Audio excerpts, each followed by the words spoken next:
Olá, Catarina Menezes, bem-vinda aos M-Talks for All. Como estás tu aí em Leiria? Boa tarde, Ana. Bem, estamos bem. Hoje estamos com um dia de sol bonito, em que apetece ir à rua e gostava de agradecer o convite para estar aqui a conversar uns minutos. Obrigada a nós. Por aqui também está tudo muito solarengo, pelo menos por estes dias. Eu queria, a conversa basicamente é mesmo, M-Talks for All, o que é que nós queremos tentar perceber com todas as pessoas que falamos? É confinamento e Covid-19 e tudo isto que se tem falado. Aliás, como trabalhas e estás à frente do curso de comunicação social, tens com certeza acompanhado a parte da comunicação social em termos gerais, tanto de redes sociais como de imprensa, escrita, rádio, televisão, etc. Sabes, tão bem como eu, ou melhor ainda, que tem sido um assunto monotemático, não só na imprensa nacional como internacional.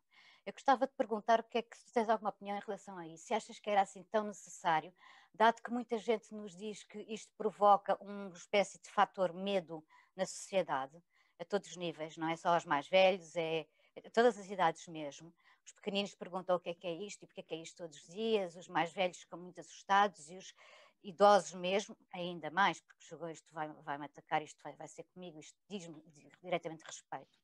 E em Portugal isto sempre foi tratado com números, estatísticas, diário e monotemático. Gostava de ouvir a tua opinião em relação a isto. Bom, eu acho que estamos todos, especialmente até talvez no primeiro confinamento, tenha acontecido mais do que no segundo, para dizer que estamos todos muito atentos àquilo que vai saindo nos mais diversos mídia.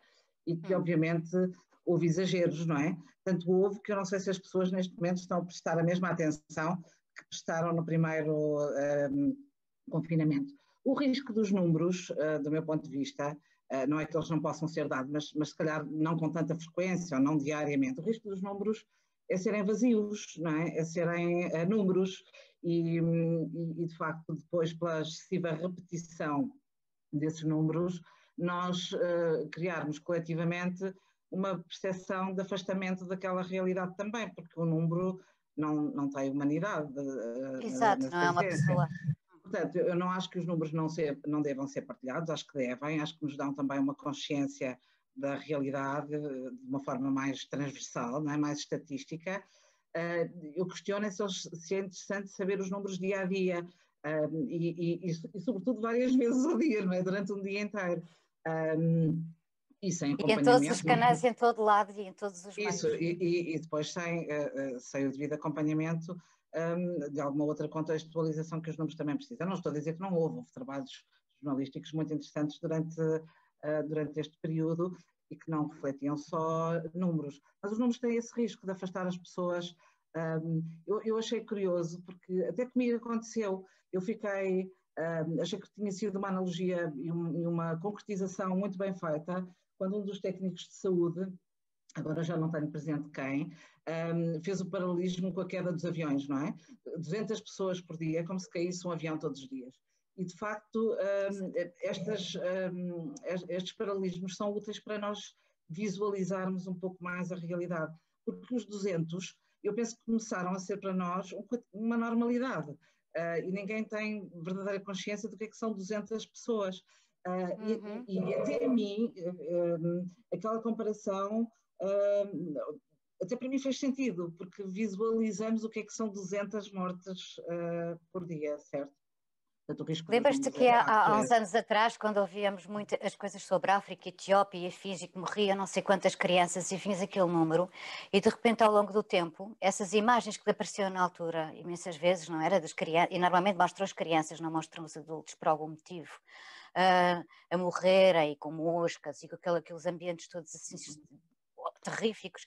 Acabámos por nos habituar. Que ficam até hoje, não é?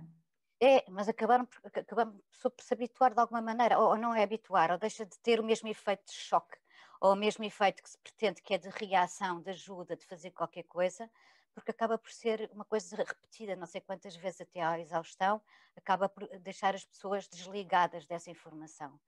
Isto será bases que são dadas em cursos de comunicação social aqui, gerais, em todo lado, ou é só porque é assim, acontece no meio de uma reação, de uma redação, quero eu agora dizer, e de repente é o que é e não se pode fazer mais nada? Os estudos sobre a produção jornalística, sobre as rotinas e tendências da redação, dizem, um bocadinho caricaturando, mas é verdade, que os jornalistas gostam de números, não é? Gostam de números porque Julguei os que era números só os dão de esses... economia. Não, não, os jornalistas também gostam de números, de estatística, de grandes retratos. Agora, e de facto são úteis para nós mapearmos também as grandes tendências e não ficarmos apenas no relato do indivíduo, creio eu, não é? Mas convém ir Mas, ó, intercalando Catarina, com um vou discurso interromper, também mais... para isso já tens as infografias, que são cada vez mais, que também existem cada vez mais, não é? Para fazer o retrato daquilo que poderia ser o texto e a notícia, a parte humana daquilo que realmente se está a passar. Verdade, Agora, mas não se mas... pode querer culpar disso, parece que és a culpada desta forma. Não, não, não, não, não, não. E, inclusivamente, olha, eu hoje até estive com os alunos, estive a trabalhar com eles e estava a justificar, estava a explicar justamente que quer um, quer o outro podem ser equilibrados, porque os números são úteis para mapear tendências, realidade, até para fazer, para decidir sobre políticas públicas, não é? Em jornalismo é mais interessante quando nós conseguimos equilibrar esses números com retratos sobre os diferentes contextos e sobre aquilo que se vai passando com as pessoas, sem cair também no outro extremo, de que também tivemos na cobertura noticiosa da pandemia, que é o excesso de... é o sensacionalismo, vamos chamar as coisas pelos nomes, porque eu acho que o jornalismo pode ter emotividade, mas não precisa de ser só emotividade, não é? E, portanto, intercalar, de facto, o retrato numérico, as grandes tendências, com a atenção àquilo que está a acontecer na vida das pessoas, eu acho que é o equilíbrio desejável, não é? É o equilíbrio que nós devíamos todos procurar. Catarina, mas agora vou-te fazer outra pergunta. Qual é a tua opinião em relação àquilo que eu vi também, por exemplo, da Amanpour e dos canais de Hong Kong e da China, onde diariamente, em vez dos números, diziam indefinidamente os nomes de todos os mortos, todos os dias? Eu, por acaso, vou confessar que não acompanhei, não tenho presente Tal e qual isto. esse caso concreto. Também não sei se é necessário, também não sei se é necessário. Acaba por ser uma lista que se torna tão indefinida quanto o número, porventura, não é?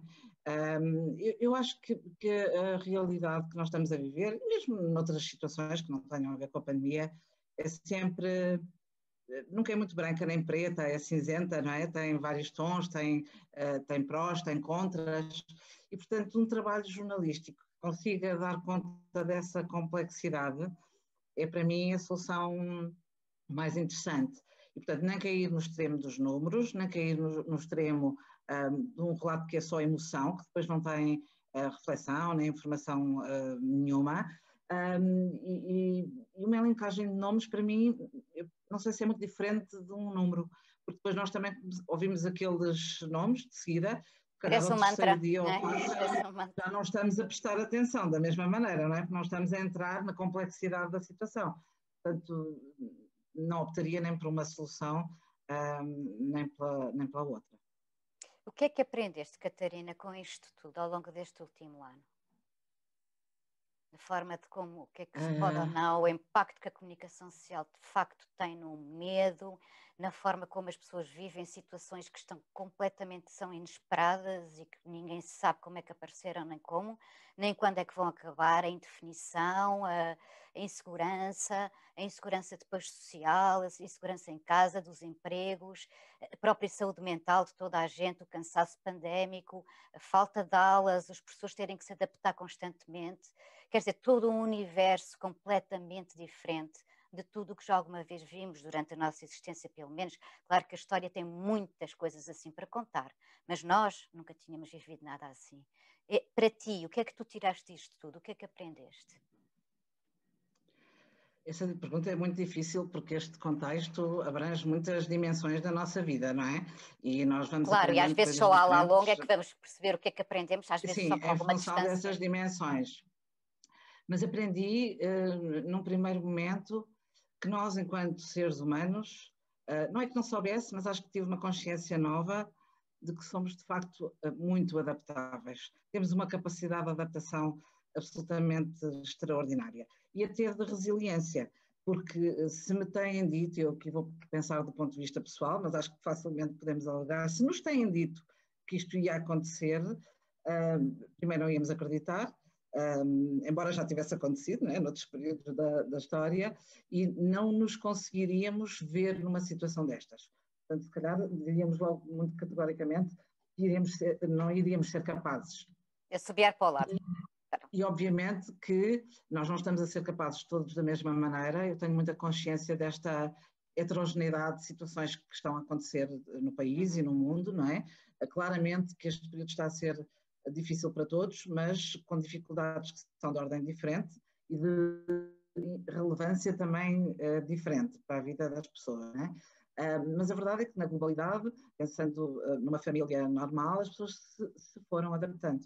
Portanto, nós temos uma capacidade de adaptação, de resistência e de resiliência superior àquela que nós achamos que tínhamos.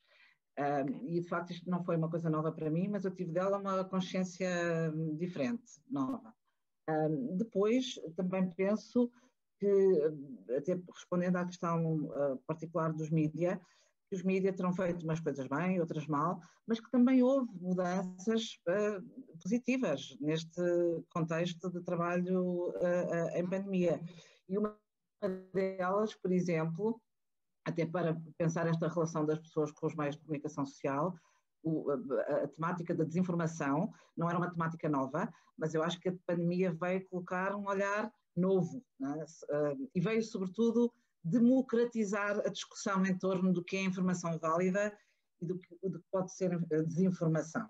As chamadas fake news, não é? Que tem havido as chamadas fake news.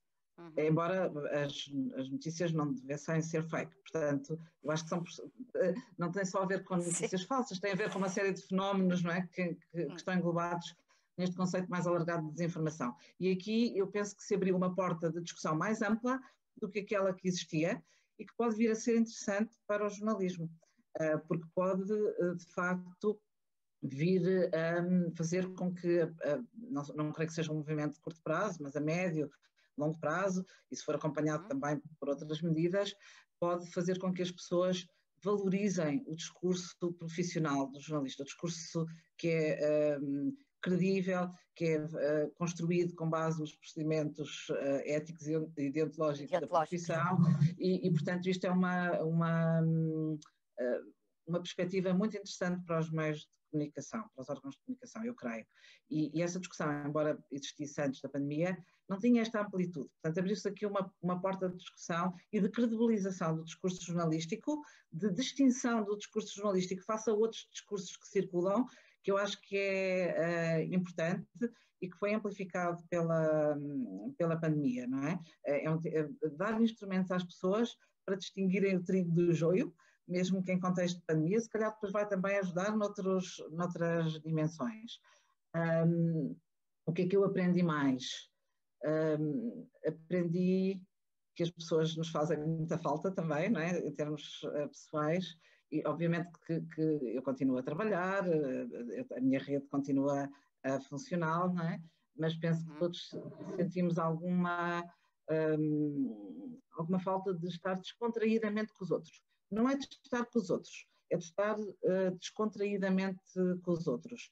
E isso pode nos fazer valorizar essas dimensões, não é? Quando tudo isto voltar ao normal. Voltará alguma vez, Catarina? Não sei, não consigo fazer essa previsão. Eu penso que sim. Eu penso que as pessoas lá está, têm esta grande capacidade de adaptação e quando nós regressarmos facilmente vão voltar à rotina e à maneira de viver. Isso é diferente, a rotina, mas o voltar ao normal, será que vem, ou perguntando de outra forma, será que queremos que volte da maneira que estava? Isto não poderá ser sido também algo mais do que só uma pandemia, um alerta por uma data de coisas? retomando o olhar que eu estava a ter há pouco, eu acho que estas situações nunca podem ser vistas a preto e a branco, não é? Exatamente. Portanto, há coisas que podem resultar desta pandemia e que eu penso que sejam úteis, socialmente úteis, não é? Mas não significa que tenhamos de perder algumas outras, não é? Que precisamos mesmo de retomar. E esse relacionamento interpessoal, eu acho que é preciso retomar. Não é simpático, não é desejável, não é saudável para todos nós, penso eu, estarmos numa situação de tamanho isolamento, até físico, porque eu penso que todos nós vamos mantendo de alguma forma uns mais que outros, há aqui grupos muito excluídos, atenção, nesta pandemia, mas vamos procurando manter as nossas relações, mas falta a presença, falta o toque, falta a voz, e isso eu não acho que deva perder-se dos nossos hábitos anteriores. Até tenho algum receio de que como é que nós nos vamos comportar uns com os outros inicialmente quando retomarmos. Será que nos vamos cumprimentar como fazíamos, com um beijo, um abraço, ou será que vamos ter medo? Isto são questões a que eu não posso responder, não é? Posso responder por mim, acho que sei qual vai ser a minha reação, porque eu agora até tenho que fazer algum exercício de... Eu gosto da relação de proximidade, eu tenho que fazer algum exercício para me autovigiar e manter as distâncias. Portanto, imagino que pessoalmente não me vai ser difícil retomar o contacto que eu tinha com os outros, mas eu não sei como é que isto vai ser mais globalmente, não é? Não consigo responder. Agora, há outras questões trazidas pela pandemia que eu penso que possam ficar ou devam ficar, não é? E, sim, algum questionamento sobre a velocidade que nós circulávamos e que tivemos que abrandar e que também penso que nos trouxe mais-valias interessantes, quer individualmente, quer socialmente, uma reflexão sobre a sustentabilidade dos processos que eu penso que também foi inaugurada pela pandemia e que acho que deve ser intensificada e tornada mais transversal. E mesmo até aqui em relação com o tema do vosso festival e depois das M-Talks, eu falava da questão da desinformação, mas o discurso dos mídias também trouxe um alargamento desta discussão sobre a saúde mental, que eu penso que também seja interessante. É importantíssimo percebermos que não somos só corpo, que também temos uma mente, é fabuloso. E que deva ser dada depois continuidade, não é? Depois podemos discutir, obviamente foi sempre feito da melhor maneira, qual é a abordagem que se pode ter, como é que se pode aprofundar, mas esse processo foi iniciado e se calhar até mais, olhando para os mídias, se calhar até mais neste segundo confinamento, que eu imagino que tenha sido mais difícil para todos, porque o primeiro envolveu alguma aura de novidade que também nos desafiou. E também dava alguma esperança, porque se julgava que era uma coisa que era rápida, mais ou menos rápida, agora assim percebeu-se, afinal isto não é bem o que pensávamos. Nós agenciámos as nossas energias todas para responder àquele momento, achando que era curto e conciso, não é? E de alguma forma tivemos o nosso ânimo em alta e alerta. Este segundo vem provocar um desafio novo, que é mesmo o desafio da resiliência, da resistência. Exato. E é mais difícil, porque nós já fizemos uma vez, penso que nos esteja a custar mais fazer esta segunda. Portanto, e vamos ver se fica por aqui, não é? Sim, vamos ver se fica por aqui. Eu tenho fé e esperança de que a vacina de facto seja um processo que vá permitir contornar esta situação. Quando nós imaginamos... A ver, vamos. Nós não fazemos muitas contas ao tempo, mas na verdade nós estamos neste processo de... Uma outra coisa que eu aprendi, já agora se eu puder retomar essa questão, eu aprendi e acho que esta foi esse nível foi um desafio transversal de nos fazer aprender a viver com a imprevisibilidade. Porque de facto nós que gostamos de controlar o que está à nossa volta, de repente deixámos de ter controle. E não temos. Se nos perguntarem como é que vamos estar em julho, setembro, outubro, nós não temos. E portanto esse confronto com a imprevisibilidade das coisas também foi uma coisa importante. Catarina, seja como for, isto no futuro será certamente, isso temos a certeza, um case study. sobretudo para pessoas que trabalham na área em que tu trabalhas, e na minha, e em diversas áreas. Vamos olhar para trás, se ainda cá estivemos todos, e vamos olhar e nós vamos vemos, aprender e retirar aquilo que realmente interessa daqui. e nós vemos muito estas situações, por isso é que tentar que o próprio discurso jornalístico traga estas reflexões é interessante, porque nós também vivemos estas situações sempre muito do nosso lugar, não é? E o nosso lugar não é o único. Eu, por exemplo, que trabalho com jovens adultos, não é? Percepciono muito também os dilemas que são para eles diferentes dos meus, não é? Nós temos uma geração, diria eu, que está na idade de abrir para o mundo, não é? De descobrir, de experimentar, de sair, não é? É a idade de explorar, de começar um percurso autónomo e portanto, de repente, ter que fazer o movimento inverso, que é o de fechar, deve ser muito doloroso. Portanto, isto mas para com dizer, isso também se aprende. eu penso que também crescem com isso. Eu penso, sim, mas para dizer que nós, a forma e as dificuldades que surgem a atravessar este período não são seguramente iguais para todos, não é? Não só individualmente, mas também geracionalmente. Eu penso que há aqui desafios diferentes, não é? Em função da condição em que as pessoas estão. Da condição individual, obviamente, mas também desta condição coletiva. Catarina, muito obrigada por ter estado connosco nas M-Talks for All. Beijinho grande e tudo bom para ti.